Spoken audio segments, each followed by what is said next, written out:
So in the times we're living in right now, prices are skyrocketing on everything from gasoline to electricity to, most importantly, groceries. So today we're going to focus on making a recipe using the most affordable ingredients that are easily accessible. We're talking a Spanish tuna pasta bake.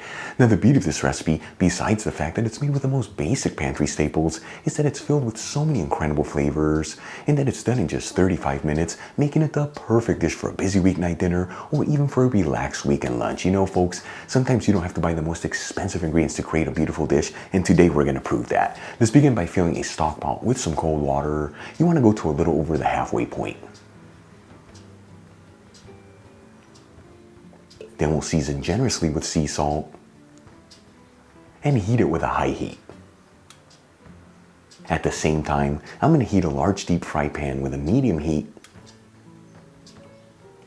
and add in 2 tablespoons of extra virgin olive oil, which is 30 milliliters. While the olive oil is heating, I'm going to roughly dice 1 small onion and roughly chop 4 cloves of garlic. After heating the olive oil for a couple minutes, I'm going to add in the chopped onion and the chopped garlic. And we'll mix the garlic and onions around, that way they're evenly coated in that olive oil, and I like to mix this continuously, that way the ingredients don't brown too quickly and they all evenly saute. After about 3 minutes, and the onion is nice and translucent and the garlic is lightly sauteed, I'm going to add in 1 teaspoon of sweet smoked Spanish paprika, which is 2.30 grams. And we'll give it a quick mix, that way the paprika is evenly coating the garlic and onion. As always, the paprika I'm using in this recipe is from Cuba. In my opinion, one of the greatest sweet smoked Spanish paprikas that hail from Spain. You'll find a link where you can get some in the description box below. And if you buy it from that link, you'll get 25% off your order. Then I'm going to add in 2 14.5-ounce cans of diced tomatoes, which is 400 grams each.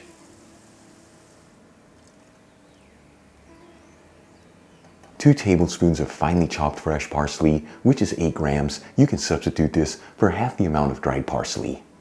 And we'll season with sea salt and a generous portion of freshly cracked black pepper. No need to add sugar here to cut the acid from the canned tomatoes. The sweetness from the paprika will get that done.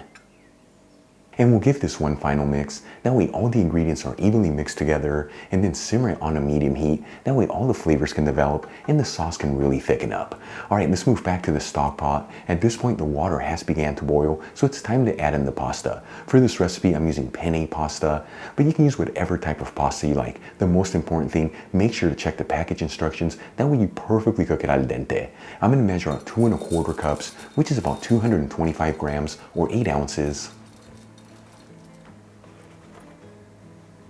And add the penne pasta into the boiling water. And we'll give it a quick mix and cook it until it's perfectly cooked al dente, which is about 11 minutes in my case. Once the pasta's cooked al dente, it's time to put this dish together. As you can see, that tomato sauce has really thickened up and all the flavors have came together. I'm going to turn off the heat in the sauce and start adding the pasta directly from the stock pot into the pan with the sauce, making sure to shake off any of the excess water.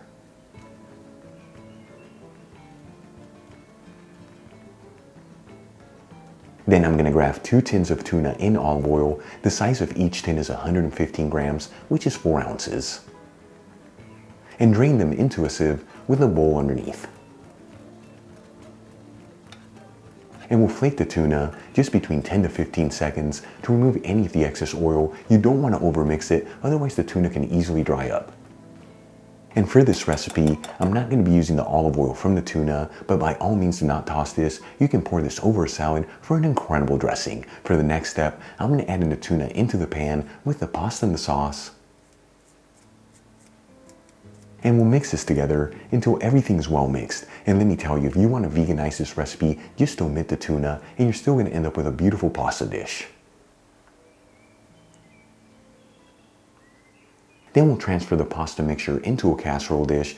The size of the one that I'm using is 12 inches by 9 inches, which is 30 centimeters by 22 centimeters. And you want to make sure once it's all added in there that you flatten it out. That way it's in a single flat layer.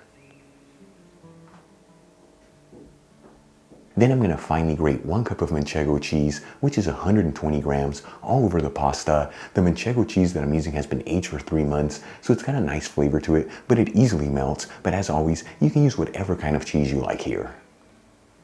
And we'll add our casserole dish into a preheated oven, bake and broil option, that's the bottom and top heat, 210 degrees Celsius, which is 410 degrees Fahrenheit, and we're gonna go between 5 to 10 minutes until that cheese is fully melted. If your oven doesn't do both functions at the same time, no big deal, just leave it in there until that cheese is fully melted. After about 7 to 8 minutes, and that cheese is fully melted, I'm gonna remove the casserole dish from the oven,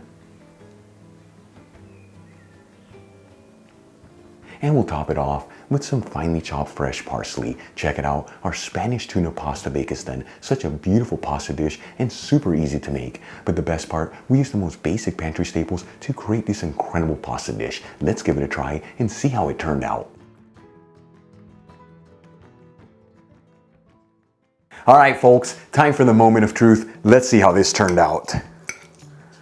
So much cheesy goodness in there. Here we go. You know, it is absolutely delicious. But the beauty of this pasta dish is that we use the most basic pantry staples and created such a delicious pasta dish.